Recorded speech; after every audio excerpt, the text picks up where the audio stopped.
ओम मुखं करोति वाचालं पंगुलंगं यते गिरिं यत्र कापतमहं वन्दे परमानन्दस्य माधवम्। ओम श्री विष्णुवे नमः शिवाय नमः, श्री विष्णुवे नमः, श्री शिवाय नमः। धर्म अध्यात्म चैनल के माध्यम से पिछले रविवार को अधिक मास अर्थात पुरुषोत्तम मास की कथा के 8 अध्याय का मैंने वाचन किया था।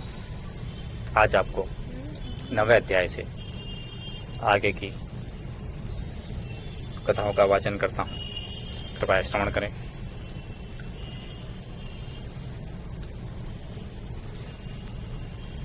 कथा इस प्रकार से है।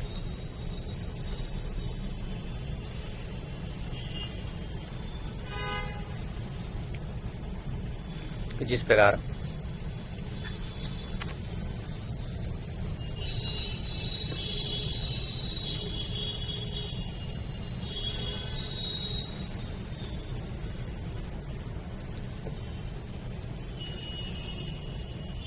कन्या ने धैर्य धारण करके यथाशक्ति खर्च कर अपने पिता की अर्धदैविक क्रिया की।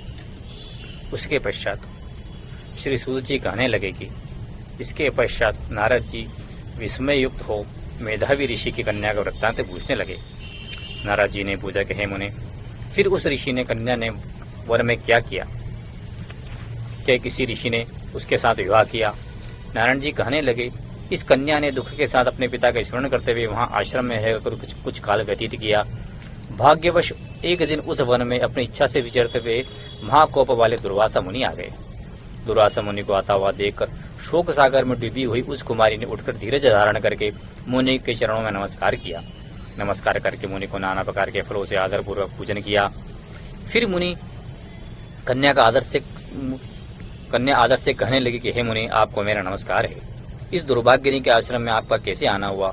आपके आने का से मेरा भाग्य उदय हो गया है, अथवा मेरे पिता के पुण्य प्रताप मुझको समझाने के लिए आप आए हैं। आप जैसे महात्माओं के तीर्थ रूपी चरण रजक स्पर्श कर मेरा जन्म सफल हो गया है। आप जैसे महात्माओं को मुझको दर्शन प्राप्त हुआ है। इस प्रकार कहकर वो बोली। उनके आगे बैठकर चुपचाप बैठ गई। तब दुर्वासा मुनि कुछ हंसकर बोले कि धन्य धन्य है ब्राह्मण पुत्री, तुमने अपने पिता के कुल का उद्धार किया है। कन्या बोली कि हे ऋषि, आपके दर्शन मात्र से ही मेरा शोक समुद्र सूख गया है। हे मुने, आप जो यहाँ आए हैं इसका परिणाम अच्छा ही होगा, और मैं उत्पन्न हुई महाअग्नि की ज्वाला से जल रही हूँ। इस अग्नि को शीघ्र बुझाइए। मुझे हर्ष बजाने वाला और कोई नहीं दिखाई देता है। मुझको धैर्य देने के लिए मेरी माता है, न पिता है, न कोई भाई है जिससे मैं इस प्रकार का जीवन निर्वाह करूं। जिस दिशा में देखती हूँ शून्य दिखाई देता है। हे तपोनिधे, मेरे दुख का कोई उपाय शीघ्र करिए। ऐसा कहकर बाला उनके आगे बैठ गई। दुर्वासा मुनि उसके उपाय के वास्ते सोचने लगे। श्री नारायण जी कहने लगे, हे नारद, इस प्रकार मुनि कन्या के वचनों को सुनकर विचार करके अत्यंत कृपा से इस कन्या को देखकर कुछ विचार कर बोले। ऋषि कहने लगे, हे सुंदरी, अब से तीसरा मास पुरुषोत्तम मास आवेगा। उसमें स्नान करके मनुष्य दुखों से छूट जाता है। इसके तुल्य कार्तिक आदि कोई मास नहीं है। यह मास समस्त पक्ष में और जो भी पर्व है पुरुषोत्तम मास 16वीं कला के बराबर नहीं है। 12,000 वर्ष तक गंगा में स्नान करने से जो फल प्राप्त होता है, और सिंह के बृहस्पति में आने से गोदावरी और गंगा में स्नान करने से जो फल मिलता है, वही फल पुरुषोत्तम मास में एक बार स्नान करने से प्राप्त हो जाता है। यही श्री कृष्ण जी का प्रिय मास है। इसमें स्नान दान जपादि करने से मनोवांछित फल की प्राप्ति होती है। इसलिए तुम भी विष्णु मास की सेवा करो। मुनिराज कन्या को ऐसा वचन कहकर मौन हो गए। तब श्री कृष्ण जी कहने लगे, हे अर्जुन, मुनि के वचन सुनकर भाव से प्रेरित होकर वह मूढ़बाया अधिक क्रोध होकर बोले कि हे ब्राह्मण, मुझको आपके वचन ठीक नहीं लगे हैं। माघ आदि मास किस प्रकार थोड़ा फल देने वाले हैं, और कार्तिक आदि मास को कैसे कम कह सकते हैं? क्या सेवा किया हुआ वैशाख मास इच्छित फल नहीं देता है? वह तो मलिन मास सब कर्मों से निंदित है। हे मुने, सूर्यकांत संक्रांति से आदि सहित मल मास को आप कैसे श्रेष्ठ कह सकते हैं? इस प्रकार क्रोध से कहे गए उस ब्राह्मण की पुत्री के वचनों को सुनकर ऋषि जी का शरीर जलने लगा और नेत्र लाल हो गए। परंतु फिर भी मित्र की कन्या को श्राप नहीं दिया जाता है। वो सोचकर कि वह कन्या मूर्ख है, अपने हित हानिहित को नहीं जानती है। पुरुषोत्तम जी का महत्व जो बड़े बड़े ज्ञानी नहीं जानते हैं, तो वह कैसे जान सकती है? और यह बिना पिता की कन्या दुख रूपी अग्नि से जलती हुई है। मेरे अत्यंत उग्र शाप को कैसे सहन कर सकेगी? इसलिए उन्हें उत्पन्न हुए क्रोध कृपा करके दूर करते हुए स्वस्थ होकर व्याकुल कन्या से कहने लगे, हे बाला, तू मेरे मित्र की कन्या है, इसलिए तेरे पर मेरा कुछ कोप नहीं होगा। जैसे तेरे मन में हो वैसा ही आकर तू जो भी कुछ कहने वाली है सो मैं तुमसे कहता हूँ, सुनो। पुरुषोत्तम मास का अनादर किया है, इसका फल इस जन्म या अगले जन्म में अवश्य होगा। क्योंकि तेरा पिता मेरा मित्र था, इसलिए तुझे शाप नहीं देता हूँ। तू बालिका है और अपने शुभ तथा अशुभ को नहीं पहचानती है। तेरा कल्याण हो, मैं तो नारायण की सेवा में जाता हूँ। श्री कृष्ण के कहने लगे कि ऐसा कहकर वह महाक्रोधी तपस्वी मुनि झटपट चले गए और उसी क्षण वह कन्या पुरुषोत्तम के अनादर से कांतिहीन हो गई और अपने मन में विचार करने लगी कि तत्काल फल देने वाले पार्वती पति शंकर जी की आराधना करूंगी। ऐसा निश्चय करके वह आश्रम से आकर महान कठिन व्रत करने लगी। सूत जी कहने लगे, वह कन्या प्रबल मुनि के वचनों को निंदित करके बहुत फल वाले विष्णु और सावित्री पति ब्रह्मा को छोड़कर अपने वन आश्रम में केवल शंकर भगवान की सेवा करने लगी। नारद जी कहने लगे, हे मुने, सब मुनियों ने से भी महाकठिन ऐसा कौन सा तप उस कुमारी ने किया जिससे हमसे कहिए। श्री नारायण जी कहने लगे, वह कल्याणी के सनातन शिव का अत्यंत उग्र तप करने लगी, जिनके सर्पों से आभूषण नंदी भृंगी से सेवित 24 तत्वों और तीनों गुणों से स्तुति किए हुए 8 सिद्धियों और प्रकृति पुरुष स्तुत्य और जटा मुकुट से शोभित भाल में अर्धचंद्र ऐसे शिव को उद्देश्य करने पर वह बाला ग्रीष्म ऋतु के सूर्य में पंचाग्नि स्थित होकर दुष्कर तप करने लगी। हेमंत तथा शिशिर ऋतु में ठंडे जल में स्थित होकर मुख जल के ऊपर इस प्रकार दिखाई देता रहा जैसे जल के ऊपर कमल शोभायमान होता है।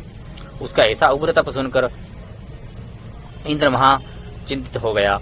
तब देवताओं और महर्षियों द्वारा सराहने योग्य ऐसे उग्र तप को प्रवृत्त हुई ऋषि कन्या को 9000 वर्ष बीत गए।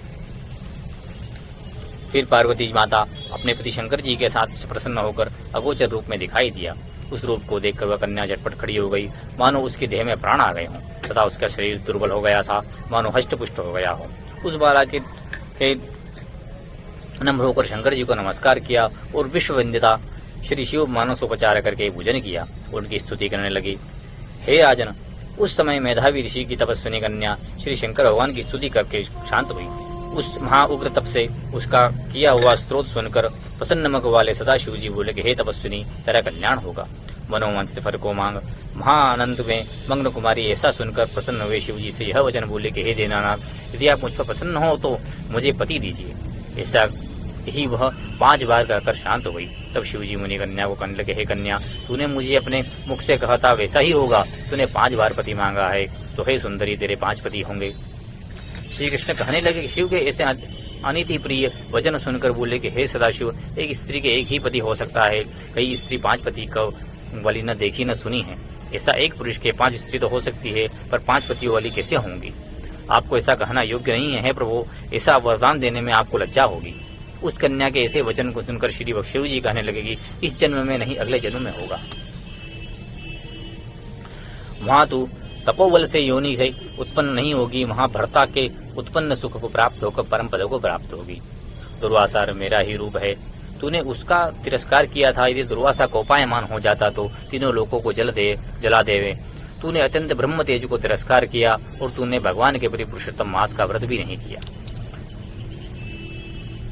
जिसको श्री कृष्ण भगवान ने समस्त ईश्वर सौंप दिए हैं। हे बोले कि मैं ब्रह्मादि देवताओं नारद आदि की तपस्वी जिन भगवान की आज्ञा नहीं डाल सकते हैं, तूने उनको भी नहीं पूजा और अनादर किया, इसलिए तेरे 5 पति होंगे। हे बाले, जो पुरुषोत्तम मास की निंदा करता है वह घोर नरक में जाता है, उसके विपरीत कभी भलाई नहीं हो सकती है। जो पुरुष पुरुषोत्तम मास के भक्त हैं वह पुत्र पौत्र और धन से युक्त होते हैं, इस लोक तथा परम लोक की सिद्धि को प्राप्त होते हैं। हम सब परम लोक की सिद्धि को प्राप्त होंगे। इस प्रकार कहकर श्री नीलकंठ महादेव तत्काल अंतर ध्यान हो गए। वह बाला चकित हो गई। सुत जी कहने लगे, हे ऋषियों, सदाशिव के अंतर ध्यान होने से उस कन्या भी चिंता हो गई। शंकर जी के चले जाने पर वह बाला हतकांति होकर श्वास लेती हुई भयभीत होकर आंखों से आंसू रोने लगी। इस प्रकार बहुत सा काल व्यतीत हो गया। फिर वह तपस्विनी बलवान काल के वश में हो गई। तब उस समय बड़े धर्मात्मा राजा द्रुपद ने उत्तम यज्ञ किया। उस यज्ञ के कुंड में एक कन्या उत्पन्न हुई। वही मेधावी ऋषि की कन्या दूसरे जन्म में राजा द्रुपद की पुत्री द्रौपदी के नाम से संसार में विख्यात हुई।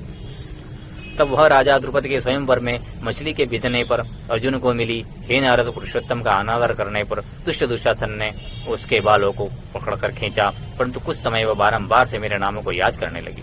श्री कृष्ण कहने लगे, यदि द्रौपदी को भूल ही गया था तो मेरे को स्मरण आया कि हे राजन, मैं तत्काल ही गरुड़ पर चढ़कर आया और अनेक प्रकार के खींचे हुए चीरों को इतना बढ़ाया कि दुशासन को खींचता हुआ अचेत होकर गिर पड़ा। सदैव मेरे स्नेह को करने वाली पतिव्रता पुरुषोत्तम मास के अनादर से मैंने भी उसे त्याग दिया। पुरुषोत्तम मास का तिरस्कार करने वालों को मैं गिरा देता हूँ, इसलिए इस प्रकार पुरुषोत्तम मास ऋषियों और देवताओं को भी सेवन करने योग्य है। फिर मनुष्य तो अत्यंत ही मनोवांछित फल देने वाला है, इसलिए आने वाले पुरुषोत्तम मास की आराधना करो, समस्त कुछ अच्छा ही होगा। श्री नारायण कहने लगे, इस प्रकार श्री कृष्ण द्रौपदी और पांडवों को समझाकर द्वारिकापुरी जाने की इच्छा की और बोले कि हे राजन, अभी विरह से व्याकुल द्वारकापुरी में मैं जा रहा हूँ। ऐसा कहने से भगवान प्रेम में मग्न हो पांडु पुत्रों को धीरे धीरे लौटाकर द्वारकापुरी चले गए। श्री नारायण जी बोले कि द्वारिकानाथ के द्वारका जाने पर युधिष्ठिर अपने भाइयों सहित तप करते हुए तीर्थों में विचरण करने लगे। हे नारद, श्री भगवान के प्रिय पुरुषोत्तम मास को मन में धारण कर और श्री कृष्ण जी का वचन सुनकर अपने भाइयों और द्रौपदी से बोले कि यहो, आप सबने पुरुषोत्तम जी का महात्मा सुना। पुरुषोत्तम को बिना पूजे कोई कैसे सुखी रह सकता है। इस लोक में वही पूज्य है, वही धन्य है, वही श्रेष्ठ है। अनेक प्रकार के भगवान पुरुषोत्तम को पूजता है। इस प्रकार से तीर्थों में विचरण करते हुए पुरुषोत्तम मास के प्राप्त होने पर विधिवत उसका व्रत करने लगे और 14 वर्ष व्यतीत होने पर श्री कृष्ण भगवान की कृपा से अकंटक राज्य को प्राप्त हुए। इसी प्रकार सूर्यवंशी राजा तदध्वना भी पुरुषोत्तम के सेवन से पुत्र और पौत्रों से अनेक प्रकार से सुखों को भोग कर अनेक प्रकार की योनियों से अति दुर्लभ भगवान के लोगों को गए। ऋषि कहने लगे, हे सूत जी, राजा दृढ़धन्वा को पुरुषोत्तम के सेवन करने से राज्य, पुत्र, पौत्र और प्रतिव्रत कैसे प्राप्त मिली, यह योगियों को भी अति दुर्लभ है। भगवान का लोक कैसे प्राप्त हुआ, इसलिए आप विस्तार से कहिए। श्री सूत जी कहने लगे, हे ब्राह्मण, आकाश गंगा की तरह पवित्र करने वाली सुंदरपुरी दृढ़धन्वा की कथा में तुमसे कहता हूँ। है देश का चित्रधन्वा नाम का विख्यात राजा हुआ। उसका पुत्र महातेजस्वी, समस्त गुणों से युक्त, सत्य बोलने वाला, धार्मिक दृढ़धन्वा के नाम से विख्यात हुआ। वह दृढ़धन्वा चारों वेदों के अंगों सहित पढ़कर विधि पूर्वक गुरु जी की पूजा कर दक्षिणा देकर पिता के नगर की ओर गया। अपने नगर में रहने वाले को नेत्र आनंद उत्पन्न करने वाले अपने पिता चित्रधन्वा को प्रसन्न किया। अब राजा चित्रधन्वा अपने मन में विचार करने लगा कि स्त्री गर्भपुत्र आदि को छोड़कर मुझे वन में जाकर हरि का सेवन करना चाहिए। ऐसा मन में विचार कर राजा दृढ़धन्वा को समस्त राजपाट सौंप कर विरक्त होकर पुलस्त्य ऋषि जी के आश्रम की ओर चला गया। वहां जाकर तप करने लगा। कितने ही काल तक समस्त तप करके चित्रधन्वा हरि के धाम को चला गया। दृढ़धन्वा ने जब अपने पिता की वैष्णव गति की सुना तो अपने पिता की और देवी क्रिया की, फिर नगर में राज्य करने लगा। राजा दृढ़धन्वा की गुण सुंदरी नाम की स्त्री हुई। उसके 4 पुत्र हुए। चारुमती नाम की एक कन्या उत्पन्न हुई। उसके पुत्र चित्रवाह, मणिमान और चित्रकुंडल नाम से विख्यात हुए। श्री नारायण कहने लगे कि एक समय सोते हुए उस राजा के मन में यह विचार हुआ कि मेरा यह सब वैभव किस पुण्य के प्रभाव से हुआ है। मैंने ऐसा कोई तप न किया है, न कोई दान दिया है, न कुछ हवन किया है। अपने इस भाग्य के कारण किससे पूछूं। इसमें विचार कर वे राजा सारी रात व्यतीत होकर प्रातःकाल ब्रह्म मुहूर्त में उठकर यथा स्नान आदि करके खड़ा होकर उदय होते हुए सूर्य की ओर अर्घ्य देकर ब्राह्मणों को दान आदि देकर नमस्कार करने लगा।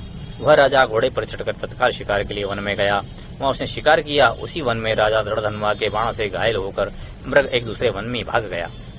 घायल मृग के शरीर से गिरते हुए रुधिर के निशानों को राजा दृढ़धन्वा ने उसके पीछे पीछे भागकर थोड़ी देर में राजा मृग की दृष्टि से ओझल होकर कहीं छिप गया।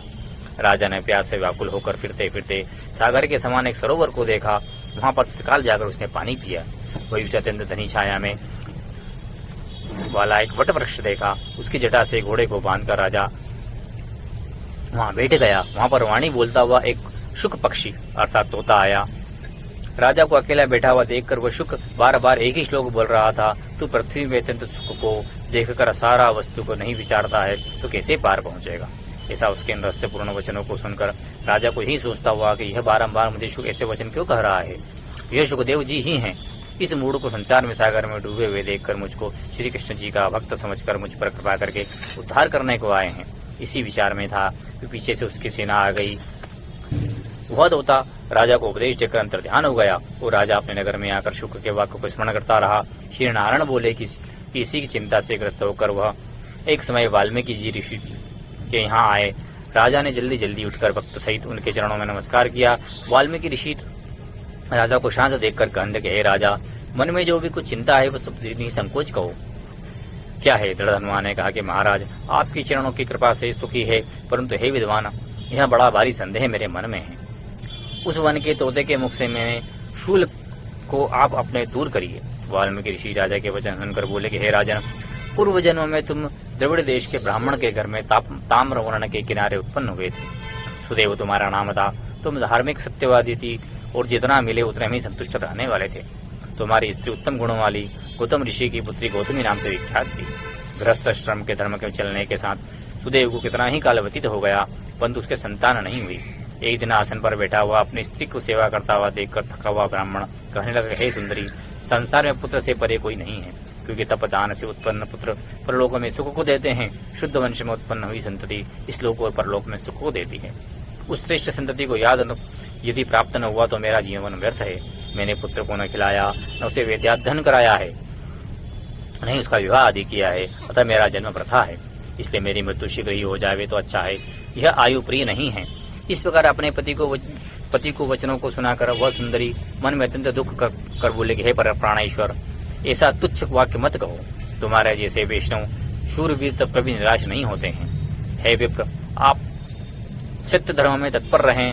आपने तो स्वर्ग जीता है, पुत्र की इच्छा तो हरि जगन्नाथ की आराधना करो। वह ब्राह्मण श्रेष्ठ अपनी धर्मपत्नी से ऐसे वचन सुनकर निश्चय के साथ ताम्रपर्णी नदी के किनारे पर गया। वहां जाकर पुण्य तीर्थ में स्नान कर महाभयंकर तप करने लगा। इसी तपोनिधि के 4000 वर्ष व्यतीत हो गए। हे ब्राह्मण, उसके तप से त्रिलोकी कांप उठे। महाउग्र उस देव नामक तप को देखकर बड़े वेग से गरुड़ पर चढ़कर भक्तवत्सल श्री भगवान प्रकट हुए। श्री नारायण जी बोले कि नारद जी, नवीन मेधा के समान चतुर्भुज जगत के पालन करने में समर्थ उस मुरारी के आनंद मुख को देखकर बड़े हर्ष कर सुदेव जी ने ब्राह्मण के मुकुंद को साष्टांग नमस्कार किया। आज की कथा को यहीं विराम देते हैं। इसकी अगली कथा को अगले रविवार को निरंतर किया जाएगा। श्री कृष्णार्पणमस्तु। श्री पुरुषोत्तमार्पणमस्तु।